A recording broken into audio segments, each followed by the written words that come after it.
Ich hatte euch versprochen, noch ein Video zu machen von dem Bärlauch, den ich im Wald gesammelt habe, um den Bärlauch noch haltbar zu machen.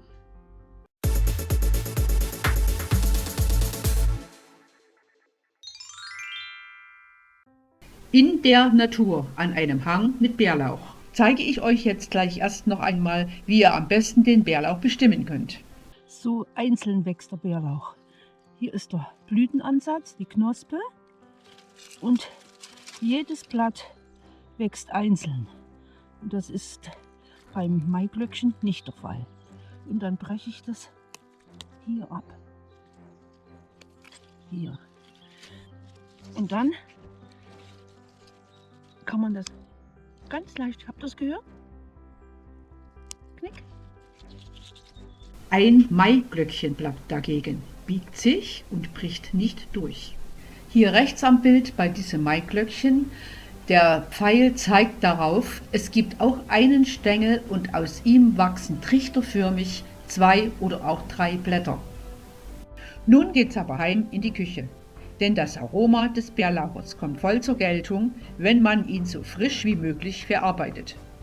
Machen wir heute erstmal einen Bärlauchsenf.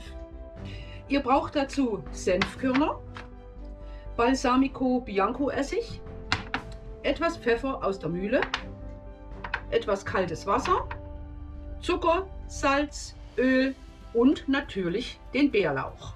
Die genauen Angaben habe ich euch dann unten einzeln aufgelistet. Zuerst male ich die Senfkörner in einer Gewürzmühle.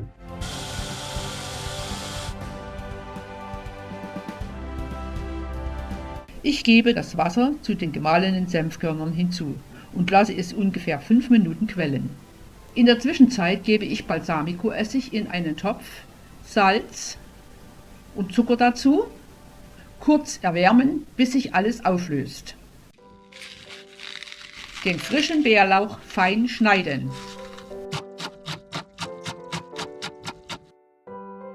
Nun kommt zum gemahlenen Senf die Essiglösung dazu. Der geschnittene Bärlauch, 2 Esslöffel Öl kommen noch dazu und abgeschmeckt wird mit Pfeffer.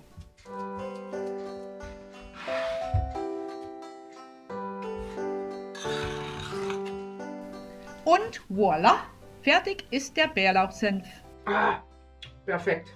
Richtig gut nach Bärlauch, senfig, auch die Gewürze stimmen, hervorragend. Jetzt fülle ich es in sterile Gläser ab und stelle es in den Kühlschrank. So, schaut mal, diese 2 Gläschen habe ich aus dieser Masse bekommen. Eins für uns und eines zum Verschenken. Ich kann mir gut vorstellen, dass jetzt, wo die Grillsaison wieder beginnt, ein Steak, ein ganz deftiges Steak vom Grill und dieser Senf dazu, perfekt.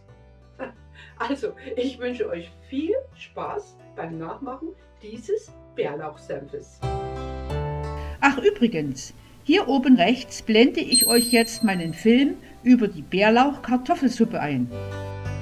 Und jetzt stelle ich euch noch eine weitere Möglichkeit vor, frischen Bärlauch haltbar zu machen. Geschnittenen Bärlauch salzen. Nun so viel Raps- oder Sonnenblumenöl dazu. Ich nehme kein Olivenöl. Über die frischen Blätter geben, dass alles gut gesättigt ist. Umrühren und mal 5 Minuten warten, um sie dann in saubere Gläser zu füllen. Gut einstampfen.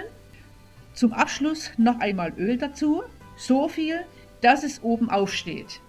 Deckel drauf und ab in den Kühlschrank.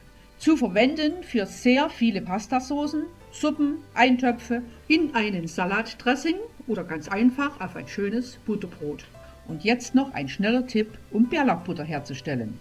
Ihr nehmt ein Stück zimmerwarme Butter in eine Schüssel, gebt etwas Salz und Pfeffer dazu, den Abrieb einer halben Bio-Zitrone und etwas Zitronensaft, den kleingeschnittenen frischen Bärlauch dazu, von der Menge her so nach Gefühl und Geschmack, mit einem Pürierstab durchmixen, zu einer Rolle formen, in Butterbrotpapier wickeln und im Kühlschrank kalt stellen. Das nächste Grillfest kann kommen. Und abschließend noch ein Bild aus dem Wald. Wo ich euch jetzt sagen möchte, bleibt mir schön gesund, dass wir alle aus dieser Situation so gut wie möglich wieder herauskommen und dass das Leben so weitergeht, wie es vorher war. Unbeschwert und voller Freude.